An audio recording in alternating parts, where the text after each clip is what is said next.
Welcome, adventurer. I'm GM Coblin, and today we will spin you a tale more mechanical in nature, something near and dear to most min-maxer and power gamer hearts alike. Tier lists. That's right. Today we're going to go over a tier list for Pathfinder First Edition classes. So stay tuned, see where your favorite class stacks up, and know what you're going to be playing next time you sit at the table.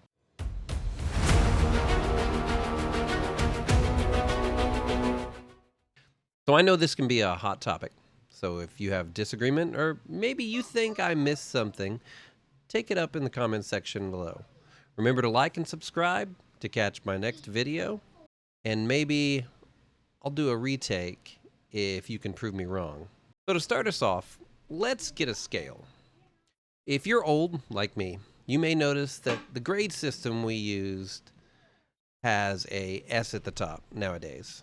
Fun fact, this comes from what I know is a Japanese grading system, meaning special or excellent. Just a little FYI. Now, if you want to cut this short, if we want to cut this video short, then this is all you need to know. S is going to be your full 9th level casters, all prepared. That's going to be like your wizards, your clerics, your druids. They are all considered S tier. A is going to be your full casters, spontaneous. Your B, your partial casters, like your magus and the like. C, non-casters that are some of the more powerful classes, along with like your quarter casters like paladins or rangers. And then followed by non-casters. There you go. Guess we can technically end it now. Now, really though, this starts off as kind of going as a generalization. And I hold this to a lot of tier lists as well. The reason I say this is, what if you want to do something specific? So this tier list is kind of a general idea for what you'll find on a forum or a Reddit somewhere when you look up tier lists for Pathfinder First Edition. The reason they do this is because solving problems, the ability to solve a large array of problems, is kind of what they're going with. Therefore, your prepared casters, having access to a large number of spells or books, they are considered S-class, because from day to day, they can prepare new spells that change how they're going to participate or how they're going to solve problems for the next day.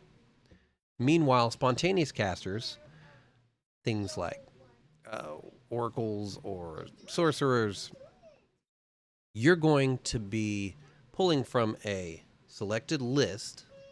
Even though you might get to cast more spells, you can't change that list. So if your spells are based for the high seas and you wind up into the desert, it limits you. That's true. I still have an extremely fond love for spontaneous casters. Also, not all, but most or a lot of spontaneous casters get their spells one level later than what, say, a wizard would have.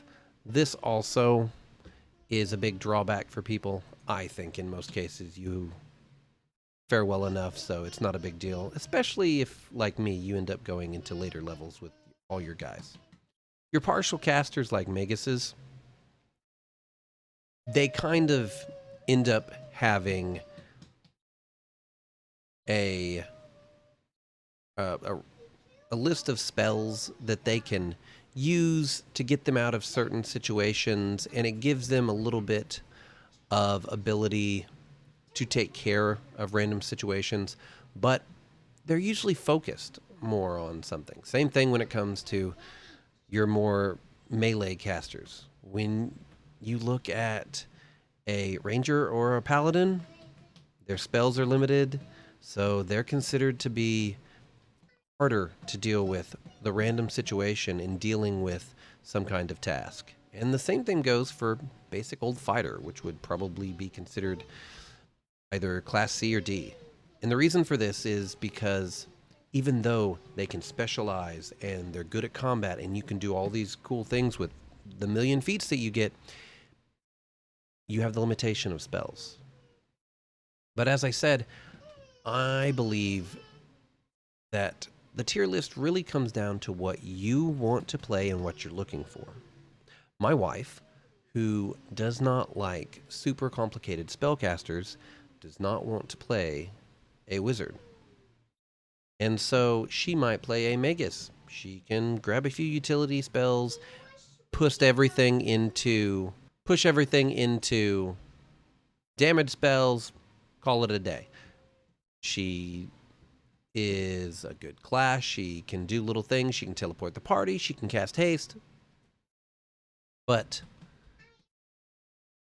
while some people might not think it as the perfect full caster S tier class, depending on what you're doing, it might outclass most of your casters. My wife had a monk in a campaign where she was the only non-spellcaster, and she could take out the entire party in melee attacks in one round. She could jump like 60 feet and still get her full attack action. She, by the end of it, was resistant to magic, and she could bounce spells back. She could attack from a football field away. I mean, she wasn't a spellcaster, but for what she wanted to do, she could do some amazing things. And I think people need to realize that just saying that you want to be S-class, so you're going to be a full spellcaster, do a whole lot of damaging spells, then maybe you want to specialize. Maybe you should be that sorcerer instead of the wizard, if that's where you're going to put everything anyway. And so I think when it comes down to it, you need to decide what you want to play and work on fulfilling that goal from there. One thing that I always try to do with my players is when they want something and they have this idea, I go through and I help them find the options to make that idea not only come to life, but to make it functional and mechanical so that they feel like they're playing an S-class version of whatever they're doing. That way they don't get taken over by the monk that just really wants to hide in the shadows, jump out, and deal a bunch of damage. So I say, like with most of these lists, take it with a grain of salt. Instead, make you a list for what you want and what you're looking for in a class. And then try and make that as good as you possibly can. There's 1,000,001 builds that you can do in Pathfinder. And maybe that's one thing that I'll start doing, is making specific classes, like for a druid or fighter or wizard, and give you what is considered on the internet the best archetypes for that classes, or for that class. It's a lot easier to do that because you're already narrowing down what you want to be. Figuring out the best way to make your envisioned class, your character, come to life. And have him being S tier is much easier. I think people will be a lot happier knowing that they can create an awesome character, doing almost anything you want, as long as you're willing to put a little work into it. If you like this video, check out my others. Don't forget to hit the like and subscribe button.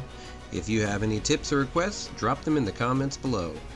And until next time, may your crits be epic, your adventures legendary, and your gaming table filled with laughter.